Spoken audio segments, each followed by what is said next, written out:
Hello everyone, welcome back to my channel. इस video में हम करेंगे क्लास 12th बायोलॉजी का चैप्टर ह्यूमन रिप्रोडक्शन का एक rapid revision for boards and NEET दोनों के लिए। So without wasting time let's get started. Humans जो है वो सेक्सुअली रिप्रोड्यूस करते हैं, वीवी पेयर्स होते हैं। मेल फीमेल के रिप्रोडक्टिव इवेंट्स में रिमार्केबल डिफरेंस होता है। स्पर्म फॉर्मेशन ओल्ड मैन में भी कंटिन्यू रहती है, वुमेन के अंदर रुक जाती है at the age of 50 years which is termed as menopause. Gametogenesis होता है, देन इंसेमिनेशन होती है, देन फर्टिलाइजेशन होता है जिससे जाइगोट बनता है, उसके बाद इम्प्लांटेशन होता है ब्लास्टोसिस्ट स्टेज पे, देन जेस्टेशन होता है फॉर ह्यूमंस के केस में 9 मंथ्स का होता है, देन पार्चुरेशन होती है जो कि इंड्यूस्ड होती है by the fully formed foetus. Male reproductive system की बात करें तो पेल्विक रीजन के अंदर लोकेटेड है। पेयर ऑफ टेस्टिस, एसेस्ट्री डक्ट्स और ग्लैंड्स आते हैं। एक्सटर्नल जेनिटिलिया आता है। टेस्टिस बाहर एब्डोमिनल कैविटी के सिचुएटेड है। स्क्रोटम एक पाउच के स्टाइल लाइक स्ट्रक्चर में which is called as scrotum बाहर इसलिए सिचुएटेड है ताकि 2 to 2.5 डिग्री सेल्सियस कम बॉडी टेम्परेचर से मेंटेन कर पाएँ ताकि स्पर्मेटोजेनेसिस सपोर्ट हो पाए। टेस्टिस ओवल शेप्ड है, लेंथ 4 to 5 है, विड्थ 2 to 3 सेंटीमीटर है, कवर्ड है विद डेंस कवरिंग। 250 कंपार्टमेंट्स हैं। हर कंपार्टमेंट को हमने टेस्टिकुलर लोब्यूल्स बोल दिया। हर एक के अंदर 1 to 3 सेमिनिफेरस ट्यूब्यूल्स हैं जो कि हाईली कोइल्ड हैं। सेमिनिफेरस ट्यूब्यूल्स में ही स्पर्म की फॉर्मेशन होती है। 2 तरीके के सेल्स मिलते हैं। पहले स्पर्मेटोगोनिया जो कि मेल जर्म सेल है जो कि डिवाइड करके स्पर्म्स बनाते हैं। दूसरे सर्टोली सेल जो कि नर्स सेल होते हैं जो कि नरिशमेंट देते हैं जर्म सेल्स को डिवीजन के टाइम पे। सेमिनिफेरस ट्यूब्यूल के बाहर की स्पेसेस को हमने इंटरस्टिशियल स्पेसेस बोला जहाँ पे ब्लड वेसल्स मिलेंगी, लेरिक सेल्स मिलेंगी, इम्यूनोलॉजिकल कॉम्पिटेंट सेल्स मिलेंगी। लेरिक सेल्स का काम होता है टेस्टिकुलर हॉर्मोन्स को सिक्रीट करना, androgens like testosterone.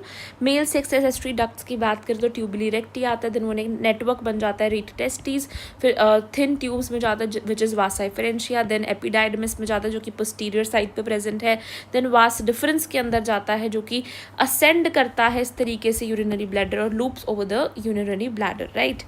Then ejaculatory duct, जब सेमिनल वेसिकल की सिक्रीशंस आ जाती है तो फिर एजैकुलेटरी डक्ट बन जाती है।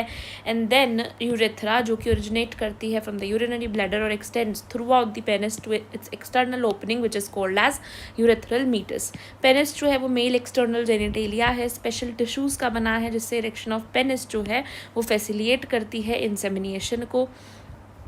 ये आपके सेमिनल वेसिकल्स होते हैं। देन आपका एक सिंगल प्रोस्टेट ग्लैंड प्रेजेंट है, then paired bulbourethral gland present होते हैं।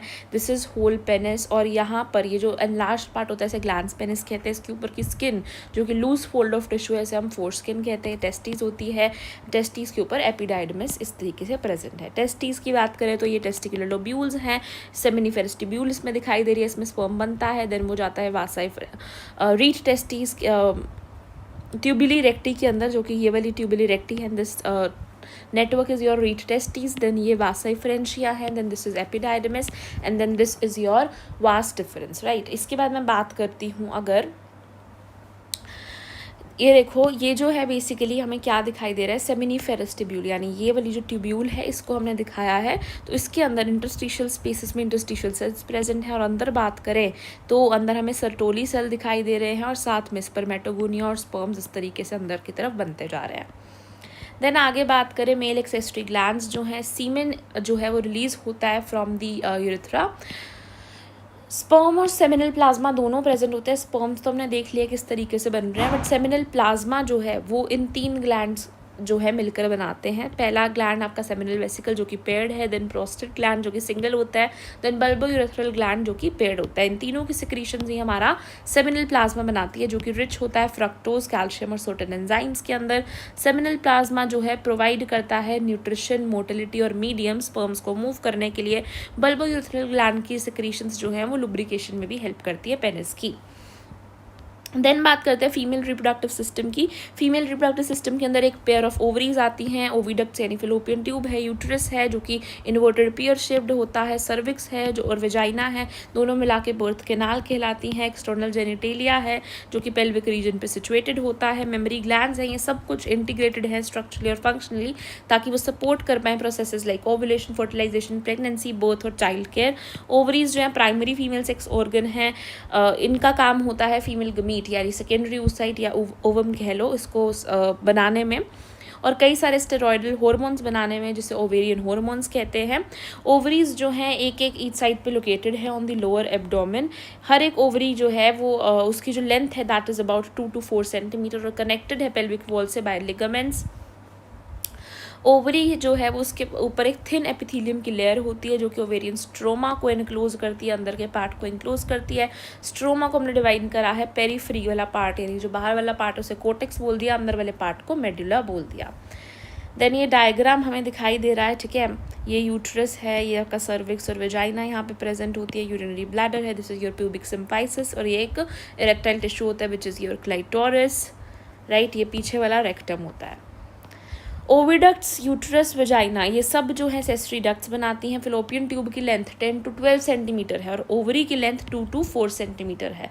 ओवरी की लेंथ 2 to 4 और आपकी फिलोपियन ट्यूब की 10 to 12 सेंटीमीटर होती है। एक्सटेंड करती है पेरीफ्री ऑफ ईच ओवरी से लेकर यूट्रस तक। जो पार्ट क्लोजर होता है उसे फनल शेप्ड इनफंडिबुलम कहते हैं। यहाँ पे इस डायग्राम के अंदर देखें तो ये ओवरी है, this is your fallopian tube. Fallopian tube के अंदर 3 पार्ट्स हैं। इनफंडिबुलम जो कि थोड़ा ब्रॉडर पार्ट होता है जो कैच करता है सेकेंडरी oocyte को। देन एम्पुला जहाँ पे फर्टिलाइजेशन होती है, ये भी वाइडर होता है, this is broader part, this is wider part. Then isthmus जो कि थिन होता है। जो ये इनफंडिबुलम है, जो ब्रॉडर पार्ट है, उसके आगे फिम्बरे प्रेजेंट होते हैं जो कि सेकेंडरी oocyte को बेसिकली कैच करते हैं, ये रिसीव करते हैं, राइट। यहाँ पर फिलोपियन ट्यूब इसे कहलाएंगे। ये यूट्राइन फंडस होती है, ये अंदर यूट्रस की कैविटी होती है। यूट्रस के अंदर 3 लेयर्स हैं। बाहर सबसे अंदर वाली होती है एंडोमेट्रियम जो कि मेंस्ट्रुअल साइकिल के अंदर साइक्लिक चेंजेस के थ्रू जाती है। देन होती है मायोमेट्रियम जो कि स्ट्रॉन्ग कंट्रैक्शंस करती है at the time of parturition. बाहर वाली होती है पेरीमेट्रियम जो कि एक थिन एपिथेलियम लेयर होती है। देन बात करें इसे सर्विक्स कहते हैं, ये सर्वाइकल केनाल है, ये वेजाइना है और ये सारी वेजाइनल केनाल है। So that's it. इसके आगे बढ़ते हैं तो हम बोलेंगे यूट्रस जो है सिंगल है, इसे वूम भी कहते हैं, हिस्टेरा भी कहते हैं। इन्वर्टेड पियर शेप्ड होता है, लिगामेंट से सपोर्टेड होता है। वेजाइना और जो नैरो सर्विक्स हैं वो मिलाकर आपका बना देते हैं बर्थ केनाल।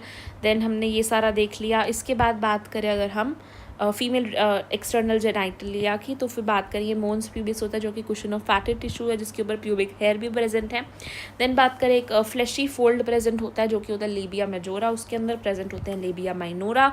लेबिया मेजोरा और लेबिया माइनोरा इस तरीके से लिप लाइक स्ट्रक्चर्स होते हैं। देन लेबिया माइनोरा की जो जंक्शन के ऊपर अपर जंक्शन पे हमें क्लाइटोरिस मिलता है जो कि एक इरेक्टाइल टिश्यू होता है। यहाँ पे हमें यूरेथ्रल ओपनिंग मिलेगी एंड देन यहाँ पे हमें मिलती है वेजाइनल ओपनिंग। वेजाइनल ओपनिंग के साथ में आपको बार्थुनल ग्लैंड मिल जाएगा एंड यहाँ पे ऊपर आपको पैरायूरेथ्रल ग्लैंड यानी कि लेसर वेस्टिबुलर ग्लैंड, और बार्थुलिन को हम ग्रेटर वेस्टिबुलर ग्लैंड भी बोल देते हैं। जो वेजाइनल ओपनिंग है वो पार्शली कवर्ड होती है बाय हाइमेन जो कि एक रिलायबल इंडिकेटर नहीं है वर्जिनिटी का, जो कि टोर्न आउट हो भी सकता है ड्यूरिंग सेक्सुअल इंटरकोर्स और नहीं भी हो सकता, या फिर किसी और स्पोर्ट्स के अंदर भी ये टोर्न आउट हो सकता है, राइट। सो या दैट्स इट। नीचे हमें यहाँ पे दिख रही है एनल ओपनिंग। इसके बाद बात करते हैं हम मेंस्ट्रुअल मेमरी ग्लैंड्स के ऊपर। जो मेमरी ग्लैंड्स होते हैं वो कैरेक्टरिस्टिक है of all the female mammals.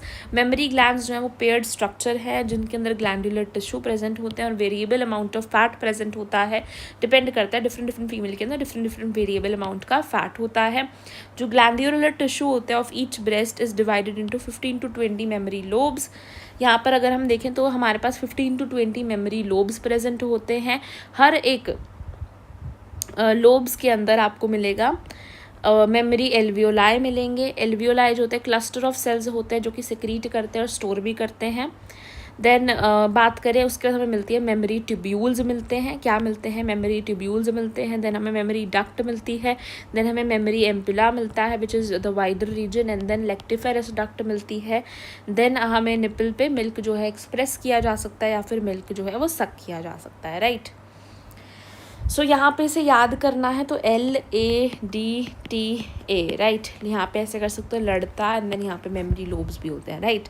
तो लड़ता और मेमरी लोब्स या फिर डल या फिर यहाँ पे L भी है ना। सो मेमरी लोब्स हैं 15 से 20। देन मेमरी एल्वियोलाई होते हैं उसकी जो कि क्लस्टर ऑफ सेल्स है जो कि सिक्रीट एंड स्टोर कर रहे हैं। देन मेमरी ट्यूब्यूल्स होते हैं। देन मेमरी डक्ट होती है। देन हमें मेमरी एम्पुला मिलता है जो कि वाइडर रीजन है। देन लेक्टिफेरस डक्ट और फिर उसके बाद निपल से मिल्क जो है एक्सप्रेस होता है, ठीक है। सो इस सीक्वेंस को आपने याद रखना है। यहाँ पे मेमोरी लोब्स के अंदर प्रेजेंट है। टोटल मेमोरी लोब्स हैं जिनके अंदर क्लस्टर ऑफ सेल्स हैं जो कि एल्वियोलाई कहलाते हैं। ये जो सेल्स हैं एल्वियोलाई के, ये सिक्रीट करते हैं मिल्क जो कि स्टोर होता है in the cavities lumen of alveoli.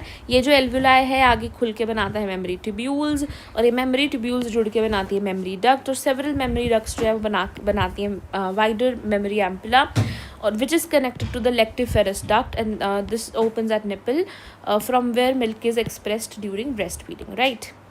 इसके बाद बात करते हैं गमीटोजेनेसिस की। गमीटोजेनेसिस के मेल्स के अंदर प्राइमरी सेक्स ऑर्गन टेस्टिस होता है जो कि प्रोड्यूस करता है स्पर्म्स, इसी को ही हम गमीटोजेनेसिस कहते हैं।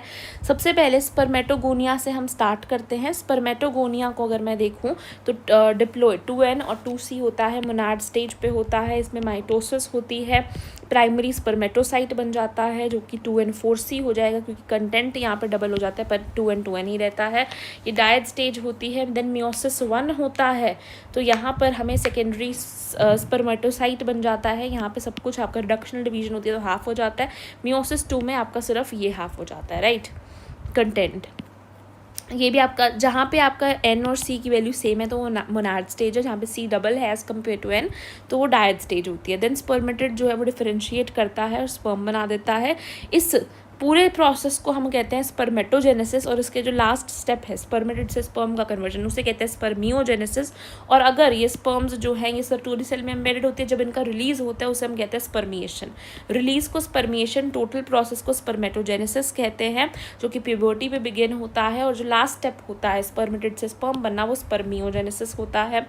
प्यूबर्टी पे स्पर्मेटोजेनेसिस स्टार्ट होती है GnRH हार्मोन के इंक्रीज से जो कि एक्ट करता है एंटीरियर पिट्यूटरी ग्लैंड पर। वो स्टिमुलेट करता है secretion of LH and FSH। LH क्या है? लुटेनाइजिंग हार्मोन। FSH क्या है? Follicle stimulating hormone. ये दोनों ही गोनाडोट्रोपिन्स होते हैं। GnRH क्या है? Gonadotropin releasing hormone, hypothalamic hormone होता है जिसने क्या किया? गोनाडोट्रोपिन्स को रिलीज करा। अब LH जो है वो एक्ट करता है लीडिक सेल्स पे जो कि क्या करता है? एंड्रोजन्स की सिक्रीशन को स्टिमुलेट करता है जिससे स्पर्मेटोजेनेसिस स्टिमुलेट होती है। FSH क्या करता है? वो सर्टोली सेल्स पे एक्ट करता है और फैक्टर सिक्रीट कराता है जिससे स्पर्मेटोजेनेसिस के अंदर हेल्प मिलती है। देन ये कुछ डायग्राम दे रखा है, ये लेयर है ना, यहाँ पर हमें स्पर्मेटोगोनिया दिखाई दे रहा है, then primary spermatocyte, then secondary and then spermatid दिखाई दे रहे हैं, देन यहाँ पे स्पर्म्स बन रही हैं। बीच में जो सेल्स दिखाई दे रहे हैं these are Sertoli cells, right. Sperm के स्ट्रक्चर की बात करें तो ये माइक्रोस्कोपिक स्ट्रक्चर है जिसमें हेड, नेक और मिडिल पीस और टेल आते हैं। प्लाज्मा मेम्ब्रेन जो है पूरी बॉडी को एनवेल्प कर रही है। स्पर्म का जो हेड है उसके पास एक एलोंगेटेड हेप्लॉइड न्यूक्लियस होता है जो कि इंटीरियर पोर्शन के अंदर प्रेजेंट होता है और कवर्ड होता है बाय द एक्रोजोम। एक्रोजोम के पास कई सारे एंजाइम्स प्रेजेंट होते हैं जो कि हेल्प करता है in the fertilization of ovum. Cap like structure होता है। मिडिल पीस की बात करें तो इसके अंदर कई सारे माइटोकॉन्ड्रिया हैं जो कि एनर्जी प्रोड्यूस करते हैं टेल की मूवमेंट के लिए, फैसिलिटेट करते हैं स्पर्म की मोटिलिटी को और फर्टिलाइजेशन को इंक्रीज करते हैं। देन बात करें मेल जो है 200 to 300 मिलियन स्पर्म्स जो है इजैकुलेट करता है during one coitus. Normal fertility के लिए at least 60% of these sperms must have normal shape and size. 60% के पास नॉर्मल शेप एंड साइज होने चाहिए। आउट ऑफ दोज 60% का 40% of them must show vigorous motility, तभी हम बोलेंगे कि नॉर्मल फर्टिलिटी है। Functions of female sex organ, functions of male sex accessory ducts and glands are maintained by the testicular hormones androgens, यानी यही जो हैं functions को maintain करते हैं sex accessory ducts और glands के। ये डायग्राम देख लो तो ये पूरा हेड कहलाता है, ये न्यूक्लियस है यहाँ पर।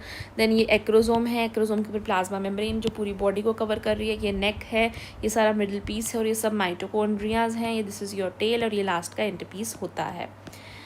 आगे बात करते हैं अबाउट द फीमेल्स। फीमेल्स के अंदर oogenesis है जो कि एक प्रोसेस है जो कि शुरू हो जाता है formation of mature female gamete from oogonia। oogonia से मेच्योर फीमेल गमीट का बनने को ही हम oogenesis कहते हैं। बात करूँ फीटल लाइफ के अंदर जो oogonia है वो ग्रोथ फेज के अंदर चले जाते हैं एंड देन वो प्राइमरी oocyte बना देते हैं। प्राइमरी oocyte के ऊपर जब एक लेयर ऑफ थीका सेल्स बन जाते हैं तो हम बोलते हैं प्राइमरी फॉलिकल बन चुका है। प्राइमरी फॉलिकल जो है वो मियोसिस 1 की प्रोफेज 1 की डिप्लोप्टीन स्टेज पे जाके अरेस्ट हो जाता है और फिर जब फीमेल को प्यूबर्टी हिट होती है तो ये प्राइमरी फॉलिकल की जो डिप्लोटीन स्टेज है वो हट जाती है और इसके ऊपर कई सारे ग्रेनुलोसा सेल्स बनने शुरू हो जाते हैं। तो सेकेंडरी फॉलिकल, यहाँ पे भी अभी प्राइमरी ऊसाइट ही, अंदर प्राइमरी ऊसाइट है, बस थीका सेल्स बन गए बहुत सारे, तो सेकेंडरी फॉलिकल बोल दिया। अभी भी मियोसिस 1 जो है वो कंटिन्यू हो रही है, अभी भी कंप्लीट नहीं हुई है। अब क्या होता है, जब एंट्रम डेवलप हो जाता है यानी फ्लूइड कैविटी बन जाती है और थीका जो होता है बाहर का वो इंटरना एक्सटर्ना में डिफ्रेंशिएट हो जाता है, तो हम बोलते हैं कि टर्जरी फॉलिकल जो है वो बन चुका है। फिर जब टर्जरी फॉलिकल स्टेज पे भी प्राइमरी ऊसाइट एक बार प्रेजेंट होता है, फिर जब टर्जरी फॉलिकल बनता है उसके बाद वो मियोसिस 1 कंप्लीट होती है और हमारे को मिलता है सेकेंडरी ऊसाइट। उसके बाद वो और मैच्योर होता है तो ग्राफियन फॉलिकल बन जाता है। यहाँ पे भी जो अंदर सेल प्रेजेंट है वो सेकेंडरी ऊसाइट है। जब उसके बाद मियोसिस 2 जब शुरू होती है तो मियोसिस 2 के मेटाफेज 2 स्टेज पे अगैन वो जाके अरेस्ट हो जाता है, तब तक अरेस्टेड रहेगा जब तक स्पर्म आकर उसे टच नहीं कर देता। अब नॉर्मल साइकिल के अंदर स्पर्म जो है वो नहीं आता, दैट मीन्स वो वाली साइकिल का कभी भी जो है मियोसिस कभी कंप्लीट हो ही नहीं पाती है, राइट।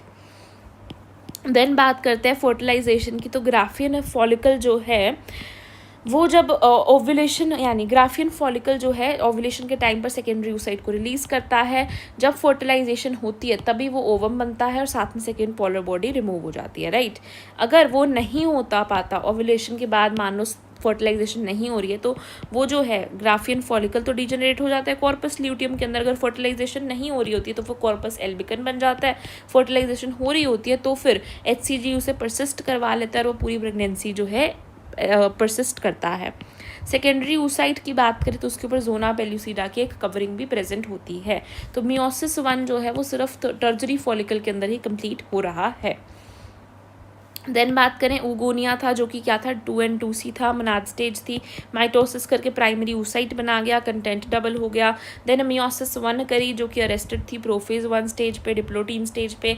फिर यहाँ पे सेकेंडरी oocyte बनता है, वो साथ में फर्स्ट पोलर बॉडी बनती है, अनइक्वल डिविजन्स होते हैं ताकि बल्क जो है हमारा मेन ओवम के पास चला जाए। देन मियोसिस 2 तब तक अरेस्टेड होती है जब तक फर्टिलाइजेशन नहीं होती, मेटाफेज 2 स्टेज तक यहाँ पे ओवम बन जाता है। NC मोनाड स्टेज होती है ताकि मैक्सिमम रिसोर्सेज जो हैं वो प्रिजर्व हो जाए अर्ली एम्ब्रियोनिक डेवलपमेंट को सपोर्ट करने के लिए। इसी वजह से अनइक्वल डिविजन्स होती है और एक टाइनी पोलर बॉडी बनती है दोनों स्टेजेस पे। oogenesis जो है वो ओवरी के अंदर स्टार्ट होता है और कंप्लीट होता है फिलोपियन ट्यूब के अंदर आफ्टर फर्टिलाइजेशन। यानी oogenesis जो है वो कंप्लीट कहाँ पे हो रहा है, फिलोपियन ट्यूब में, क्योंकि जब फर्टिलाइजेशन होगी तभी वो कंप्लीट होता है। ये डायग्राम देखें तो हम बोल रहे हैं कि ये ब्लड वेसल्स हैं, ये प्राइमरी फॉलिकल थे, और फिर जब यहाँ पे देखो काफ़ी सारी लेयर्स बन गई तो हमने बोल दिया सेकेंडरी फॉलिकल है। जब यहाँ पे पूरा एंट्रम अभी डेवलप हो रहा है, अभी हुआ नहीं है, ये पूरा एंट्रम बन गया तो हमने बोल दिया टर्जरी फॉलिकल है क्योंकि एंट्रम दिखाई दे रहा है। अब जब ये और मैच्योर हो गया तो हमने बोल दिया ग्राफियन फॉलिकल है, ठीक है। देन हमने यहाँ पे बोल दिया ये रिलीज़ हुआ है, ओव्यूलेशन हो रही है, सेकेंडरी oocyte रिलीज़ हो गया है, जो बच गया ये कॉर्पस ल्यूटियम कहलाता है, धीरे धीरे डिजेनरेट हो रहा है यानी फर्टिलाइजेशन नहीं हुई होगी और ये कॉर्पस एल्बिकन कहलाएगा, राइट।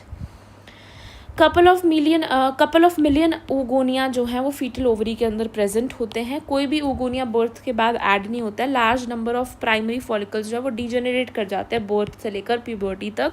तो प्यूबर्टी पे सिर्फ 60 to 80,000 प्राइमरी फॉलिकल्स ही रह जाते हैं एक ओवरी के अंदर। oogenesis जो है वो बिफोर बर्थ जो है वो स्टार्ट हो जाता है। एक ही फंक्शनल ओवम होता है जो कि प्राइमरी oocyte बनाता है। एक साइकिल के अंदर डिविजन्स जो हैं वो बेसिकली अनइक्वल होती हैं। पोलर बॉडीज़ हेल्प करती हैं साइटोप्लाज्म को कंजर्व करने में ओवम के अंदर। मियोसिस 2 तभी कंप्लीट होती है जब फर्टिलाइजेशन होती है। देन हमने ये वाला देख लिया, इसको भी डायग्राम के अंदर रिप्रेजेंट कर रखा है, भी देख सकते हैं, राइट। देन आते हैं मेंस्ट्रुअल साइकिल के ऊपर। मेंस्ट्रुअल साइकिल रिप्रोडक्टिव साइकिल है फीमेल प्राइमेट्स के अंदर। एक मेंस्ट्रुएशन से लेकर अगली मेंस्ट्रुएशन तक के टाइम के बीच में ही ये मेंस्ट्रुअल साइकिल हो जाती है। इंट्रोडक्शन की बात करें, पहली मेंस्ट्रुएशन को मेनार्क बोल दिया जो कि प्यूबर्टी में शुरू होती है, 50 ईयर्स के अराउंड पे रुक जाती है, जिसे मेनोपोज बोल दिया। एवरेज इंटरवल 28 to 29 डेज होता है फॉर अ ह्यूमन फीमेल। एक सेकेंडरी oocyte जो है वो रिलीज होता है at the time of ovulation, जो कि middle of the each menstrual cycle होता है। सेकेंडरी oocyte कह लो या ओवम कह लो, ये मेंस्ट्रुअल हाइजीन है जिसको हम इजीली रीड कर सकते हैं। देन क्या है, फेजेस ऑफ मेंस्ट्रुअल साइकिल। इसके अंदर 4 फेज हैं। पहला फेज होता है मेंस्ट्रुअल फेज जो कि 3 से 5 दिन का होता है। मेंस्ट्रुअल फ्लो होता है इस टाइम पे। कॉर्पस ल्यूटियम यहाँ पे डिजेनरेट हो चुका है, इसी वजह से ये वाला फेज आता है। यहाँ पे ब्रेक डाउन हो जाता है एंडोमेट्रियम लाइनिंग का और ब्लड वेसल्स का। प्रोजेस्टेरोन का लेवल एकदम से नीचे गिर जाता है, दैट इज़ वाई ये फेज आया। एक लिक्विड जो है वो बनता है जो कि विजाइना के थ्रू बाहर आता है जिसमें ब्लड, म्यूकस एट्सेट्रा होता है, राइट। मेंस्ट्रुएशन तभी होती है जब ओवम जो है फर्टिलाइज नहीं हुआ है। लैक ऑफ मेंस्ट्रुएशन या तो प्रेगनेंसी को इंडिकेट करता है या फिर स्ट्रेस या फिर पुअर हेल्थ की वजह से भी हो सकता है। देन बात करें phase 2 which is your follicular phase, जो कि डे 6 से डे 13 तक, यानी जब तक ओव्यूलेशन नहीं होती तब तक होता है, जिसे हम प्रोलिफरेटिव फेज़ भी कहते हैं। इसके अंदर पिट्यूटरी और ओवेरियन हार्मोन्स के अंदर चेंजेस होते हैं, जिससे ओवरी और यूट्रस के अंदर चेंजेस इंड्यूस होते हैं। प्राइमरी फॉलिकल जो है ओवरी के अंदर फुली मैच्योर ग्राफियन फॉलिकल बन जाता है इस स्टेज के अंदर। एंडोमेट्रियम यूट्रस की रीजनरेट करती है, प्रोलिफरेट करती है। LH और FSH जो है इसके अंदर धीरे धीरे ग्रेजुअली इंक्रीज दिखाते हैं, गोनाडोट्रोपिन्स का हमें ग्रेजुअली इंक्रीज देखने को मिलता है, जिसकी वजह से ही ये फॉलिकुलर डेवलपमेंट हो पाई है। एस्ट्रोजन सिक्रीट करा है किसने? इन ग्रोइंग फॉलिकल्स ने ही एस्ट्रोजन को सिक्रीट करा है। देन ओव्यूलेटरी फेज़ आता है। ओव्यूलेटरी फेज़ कब आता है? जब ये एस्ट्रोजन तो सिक्रीट होता जा रहा है, एस्ट्रोजन जो है पॉजिटिव फीडबैक देता है LH FSH को, तो LH की एक सर्ज आती है, इस टाइम पे FSH भी हाई होता है। LH सर्ज की वजह से ग्राफियन फॉलिकल जो है टूट जाता है, रप्चर हो जाता है और सेकेंडरी oocyte बाहर निकल जाता है। इसी को ही हमने ओव्यूलेशन बोल दिया। बोथ FSH और LH जो है इस टाइम पे पीक पे होते हैं। देन बात करें लास्ट फेज़ जो कि होता है ल्यूटियल फेज़। इसके अंदर जो हमने प्रोलिफरेशन करके एंडोमेट्रियम लाइनिंग बनाई है उसे हम मेंटेन करते हैं और भी ज़्यादा ग्लैंडुलर करते हैं ताकि इम्प्लांटेशन अच्छे से हो जाए। ये तक कब तक होती है? जब तक नेक्स्ट मेंस्ट्रुएशन जो है वो शुरू नहीं होती। सेक्रेटरी फेज़ भी कहते हैं। इसमें जो ग्राफियन फॉलिकल का रिमेनिंग पार्ट जो बच जाता है सेकेंडरी oocyte को रिलीज करने के बाद, वो बन जाता है कॉर्पस ल्यूटियम। ये कॉर्पस ल्यूटियम ही बहुत सारी अमाउंट में प्रोजेस्टेरॉन सिक्रीट करता है, जो कि मेंटेन करता है एंडोमेट्रियम को, जो कि नेसेसरी है इम्प्लांटेशन अगर होनी है ब्लास्टोसिस्ट की और प्रेगनेंसी अगर होनी है। प्रेगनेंसी के टाइम पे मेंस्ट्रुअल साइकिल रुक जाती है, कोई मेंस्ट्रुएशन नहीं होती है। ऐसा क्यों? क्योंकि जब फर्टिलाइजेशन हो जाती है तो जो एम्ब्रियो है वो HCG को सिक्रीट करता है, जो ट्रोफोब्लास्ट लेयर होती है वो HCG को सिक्रीट करती है, देन प्लेसेंटा भी HCG को सिक्रीट करता है, जिससे कॉर्पस ल्यूटियम डीजनरेट कभी हो ही नहीं पाता। इसकी वजह से प्रोजेस्टेरॉन बनता रहता है और मेंस्ट्रुएशन जो है वो नहीं होती है। देन बात करें अगर फर्टिलाइजेशन नहीं हो रही तो कॉर्पस ल्यूटियम डीजनरेट कर जाता है, डिसइंटीग्रेट कर जाता है। इस कॉर्पस ल्यूटियम डीजनरेट करके कॉर्पस एल्बिकन बना देता है और डिसइंटीग्रेशन हो जाती है एंडोमेट्रियम की और मेंस्ट्रुएशन आ जाती है, यानी नई साइकिल शुरू हो जाती है। साइक्लिक मेंस्ट्रुएशन जो है इंडिकेटर है नॉर्मल रिप्रोडक्टिव फेज का, मेनार्क से लेकर मेनोपोज में एक नॉर्मल फीमेल में होती है, राइट। प्रोजेस्ट्रॉन जो है प्रोजेस्ट्रॉन की वजह से बॉडी टेम्परेचर हल्का सा इंक्रीज़ करता है, इससे हम ओव्यूलेशन डिटेक्ट कर पाते हैं। ओवम जो है उसका वाइबल पीरियड 24 घंटे होता है, स्पर्म का 48 to 72 आवर्स होता है। ग्रेनुलोसा सेल्स जो हैं ओवरी के, ये इनहिबिन को सेक्रीट करते हैं। ये इनहिबिन जो है FSH की सिक्रीशन को इनहिबिट करता है ताकि नंबर ऑफ फॉलिकल्स को हम कंट्रोल कर पाएँ। देन बात करें मेंस्ट्रुअल फेज़ के अंदर LH FSH मीडियम से होते हैं और एस्ट्रोजन प्रोजेस्ट्रॉन कम होते हैं। फॉलिकुलर फेज़ के अंदर ये भी मीडियम होते हैं। ये जो होते हैं ये आपके एस्ट्रोजन इस टाइम पे हाई होता है at the late follicular phase और प्रोजेस्टेरॉन लो होता है। ओव्यूलेशन के अंदर आपका एस्ट्रोजन भी हाई होता है, LH FSH की भी सर्ज होती है। प्रोजेस्टेरॉन जो होता है वो आपका कम होता है। ल्यूटियल फेज में प्रोजेस्टेरॉन हाई होता है, LH FSH कम होते हैं, एस्ट्रोजन भी ठीक ठाक मात्रा में होता है। देन बात करें अब ये जो एस्ट्रोजन प्रोजेस्टेरॉन जो है नेगेटिव फीडबैक देता है यहाँ पर, इसीलिए LH FSH जो है कम होते हैं। All over the cycle LH जो है वो FSH से ज़्यादा है, except for the menstrual phase, वहाँ पे FSH LH से ज़्यादा होता है, राइट। आई होप ये सब कुछ क्लियर। तो लो एस्ट्रोजन नेगेटिव फीडबैक देता है, हाई एस्ट्रोजन पॉजिटिव फीडबैक देता है, किसको? LH FSH को, यानी गोनाडोट्रोपिन्स को। प्रोजेस्टेरॉन जो है वो नेगेटिव फीडबैक यहाँ पर दे रहा है। देन यहाँ पे देखें तो हाइपोथैलेमस जो है वो GnRH को सिक्रीट करता है, जो कि पिट्यूटरी को स्टिमुलेट करता है। पिट्यूटरी FSH LH को सिक्रीट करती है। FSH का काम है फॉलिकुलर की ग्रोथ करवाना, LH का काम है ओव्यूलेशन कराना और कॉर्पस ल्यूटियम बनाना। देन ओवरी जो है एस्ट्रोजन प्रोजेस्टेरॉन इनहिबिन बनाती है, एस्ट्रोजन एंडोमेट्रियम की ग्रोथ कराता है, प्रोजेस्टेरॉन उसे मेंटेन करके रखता है और उसे और ग्लैंडुलर करवाता है। इनहिबिन जो है वो FSH को इनहिबिट करती है। देन ये डायग्राम देखें तो मेंस्ट्रुएशन हो रहा है यहाँ पर, तो ये आपकी यूट्रस की लाइनिंग कम हो रही है, फॉलिकुलर फेज में बढ़ रही है, फिर से बन रही है, ल्यूटियल फेज में और ज़्यादा ग्लैंडुलर हो रही है, यहाँ पे नेक्स्ट साइकिल शुरू हो गई है, राइट। देन यहाँ पे बात करें तो फिर यहाँ पे फॉलिकल जो है डेवलप करते हैं in the follicular phase, ovulation हो जाती है और फिर जो बचा हुआ ग्राफिन फॉलिकल है वो कॉर्पस ल्यूटियम बन जाता है और फिर रिग्रेस होकर कॉर्पस एल्बिकन बन जाता है। एस्ट्रोजन प्रोजेस्टेरॉन की बात करें तो स्टार्टिंग में प्रोजेस्टेरॉन पूरी साइकिल में कम होता है, सिर्फ ल्यूटियल फेज में हाई होता है। एस्ट्रोजन की बात करें तो फिर ये अर्ली फॉलिकुलर फेज में तो कम होता है, बट लेट फॉलिकुलर फेज में हमें ज़्यादा देखने को मिलता है, ओव्यूलेशन की टाइम पे भी ज़्यादा होता है। उसके बाद इसका जो लेवल होता है वो मीडियम ही रहता है, देखो मीडियम है ये, ठीक है, मीडियम से अमाउंट में प्रेजेंट होता है। LH और FSH की बात करें तो ये ग्रेजुअली बढ़ते हैं इन द फॉलिकुलर फेज, और फिर जब एस्ट्रोजन हाई होता जा रहा है तो वो उसको ऊपर पॉजिटिव फीडबैक देता है, LH की सर्ज आती है जिससे ओवुलेशन हो जाता है, उस टाइम पे FSH भी हाई होता है। पूरी साइकिल में LH is more than FSH, but menstruation के टाइम पे FSH जो होता है वो ज़्यादा होता है एज़ कम्पेयर टू LH। देन बात करते हैं फर्टिलाइजेशन और इम्प्लांटेशन की। तो फर्टिलाइजेशन जो है वो तभी हो सकती है if the ovum and sperm जो है वो दोनों एक ही टाइम पे एम्पिलरी रीजन के अंदर ट्रांसपोर्ट हो रहे हैं। This is the reason why not all the copulations lead into fertilization and pregnancy। ये वाला डायग्राम देखें तो ये ओवम है, इसके अंदर ये पेरीविटलाइन स्पेस है, ऊपर की लेयर जोना पेल्यूसिडा है। बेसिकली जोना पेल्यूसिडा होती है, अंदर आपकी प्लाज्मा मेम्ब्रेन होती है, बीच की जो स्पेस होती है उसी को हम पेरीविटलाइन स्पेस कहते हैं। उसके भी बाहर यहाँ पे आपको सेल्स ऑफ कोरोना रेडिएटा दिखते हैं। जैसे ही स्पर्म आती है तो एक स्पर्म जैसी टच करती है वैसे ही ये जो होती है जोना पेल्यूसिडा बहुत ज़्यादा वो हो जाती है, ब्लॉक करती है एंट्री, और भी किसी लेयर को अंदर नहीं आने देती है, ठीक है, जिससे क्या होता है पॉलीस्पर्मी से हम प्रिवेंट कर सकते हैं। कोइटिस के टाइम पे पेनिस के अंदर पेनिस जो है बेसिकली सीमेन रिलीज करता है विजाइना के अंदर, इसी को ही इंसेमिनेशन कहते हैं। मोटाइल स्पर्म्स जो होती हैं वो स्विम करती हैं रैपिडली, पहले सर्विक्स में जाती हैं, फिर यूट्रस के अंदर जाती हैं, एम्पुलरी रीजन पे जाती हैं फिलोपियन ट्यूब की, और अगर वहाँ पे भी ओवम आ रखा है तो फर्टिलाइजेशन हो जाएगी। सेकेंडरी oocyte और स्पर्म जो है वो ओवम बना देंगे, और जब न्यूक्लियस फ्यूज़ होगा तो जाइगोट भी बन जाएगा, ठीक है। जैसे ही वो टच होगा सेकेंडरी oocyte और स्पर्म आपस में तो ओवम बन जाएगा, और जैसे ही न्यूक्लियस उनका फ्यूज़ करेगा तो वहाँ पे जाइगोट भी हमें देखने को मिलेगा, राइट। फर्टिलाइजेशन जब होती है तो स्पर्म जो है वो जोना पेल्यूसिडा की लेयर पे कांटेक्ट में आता है और वहाँ पे चेंजेस इंड्यूस हो जाते हैं, जिसकी वजह से और कोई स्पर्म को वो एंटर नहीं करने देती, जिसे हम कॉर्टिकल रिएक्शन कहते हैं, जिससे प्रिवेंट होती है पॉलीस्पर्मी। यानी बहुत सारे स्पर्म्स जो हैं एक ओवम को फर्टिलाइज नहीं कर सकते, सिर्फ एक ही कर सकता है। एक्रोसोम सेक्रीशंस जो हैं वो हेल्प करते हैं स्पर्म को एंटर करने में in cytoplasm of the ovum, यानी ओवम के साइटोप्लाज्म के अंदर एंटर करने के लिए, यानी जोना पेल्यूसिडा प्लाज्मा मेम्ब्रेन को सबको क्रॉस करने के लिए एक्रोसोम सेक्रीशंस जो हैं बड़ी हेल्पफुल होती हैं स्पर्म के लिए, जोना पेल्यूसिडा प्लाज्मा मेम्ब्रेन को पास करने के लिए, राइट।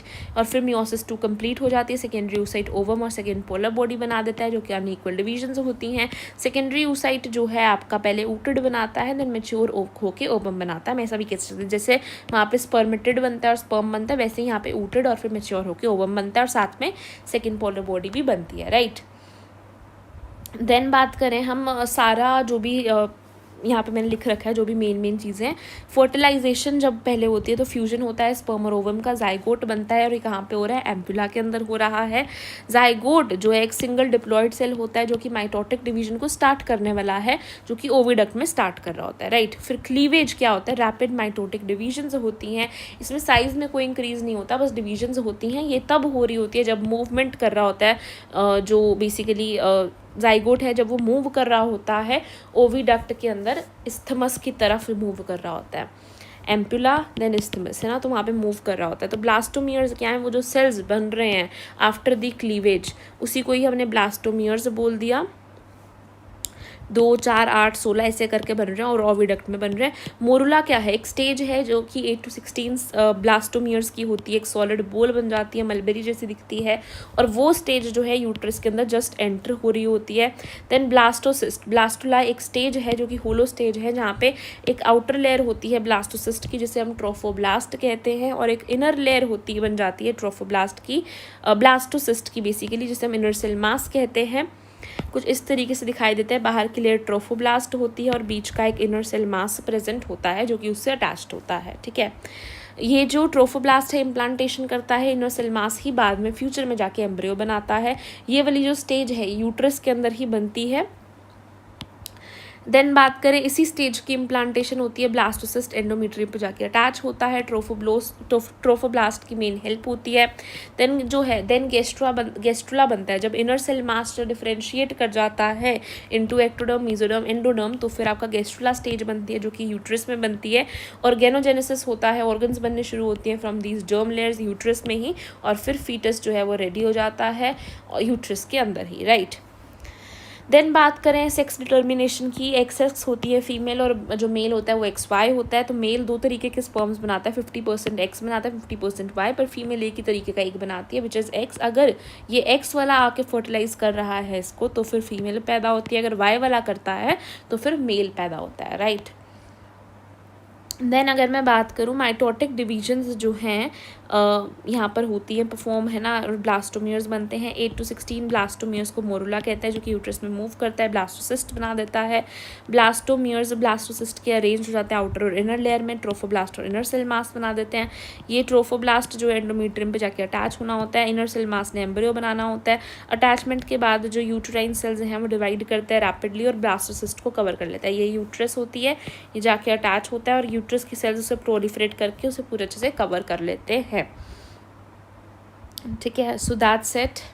इसके आगे बढ़ेंगे, डायग्राम देखो यहाँ पे दे रखा है किस तरीके से जो ए वाला स्ट्रक्चर है सेकेंडरी oocyte है, फर्टिलाइजेशन एम्पुला के अंदर हुई है, ये फर्टिलाइजेशन है यानी यहाँ पे ओवम बन चुका है। फिर सी वाले स्टेज में हमने बोला 2 ब्लास्टोमियर हैं, 4 ब्लास्टोमियर हैं। ई हमने बोल दिया मोरुला है 8 सेल क्योंकि ये एंटर करने वाला है। एफ जो है हमने बोल दिया ये भी मोरुला है 8 to 16 सेल, दोनों ही एंटर हुए हैं ओवम के अंदर। जी जो है यहाँ पे हमें कैविटी दिखाई दे रही है, इस तरीके से डिफ्रेंशिएशन दिखाई दे रही है, ब्लास्टोसिस्ट है। एच जो है बेसिकली ब्लास्टोसिस्ट की इम्प्लांटेशन है। जो ब्लास्टोसिस्ट है बेसिकली वो एम्बेड होता है यूट्रस के अंदर, उसी को ही इम्प्लांटेशन कहते हैं और यही प्रेगनेंसी को लीड करता है। इम्प्लांटेशन के बाद फिंगर लाइक प्रोजेक्शंस बन जाता है जिन्हें हम कोरियोनिक विलाई कहते हैं, जो कि ट्रोफोब्लास्ट के ऊपर अपीयर करते हैं और ये सराउंडेड होते हैं बाय द यूट्रस की टिश्यू और मैटरनल यानी मदर के ब्लड से। कोरियोनिक विलाई और यूट्राइन टिश्यू जो है आपस में इंटरडिजिटेट करके ही प्लेसेंटा बनाते हैं। कोरियोनिक विलाई और यूट्रस का टिश्यू इंटरडिजिटेट करके प्लेसेंटा बनाते हैं जो कि स्ट्रक्चरल फंक्शनल यूनिट होता है, फीटस और मदर के बीच में ऑक्सीजन और न्यूट्रिएंट्स का सप्लाई करता है, CO2 और एक्सक्रीटरी प्रोडक्ट्स को रिमूव करता है, कनेक्ट करता है एम्ब्रियो को अम्बिलिकल कोड से। अम्बिलिकल कोड के अंदर 100% फीटल ब्लड होता है और हेल्प करता है इन ट्रांसपोर्टेशन और टू एंड फ्रो, एक्ट करता है एज एन एंडोक्राइन टिश्यू और प्रोड्यूस करता है hormones like HCG, HPL, oestrogen, progesterone, relaxin at the time of parturition. Relaxin जो है प्लेसेंटा भी करता है रिलीज और ओवरी भी करता है।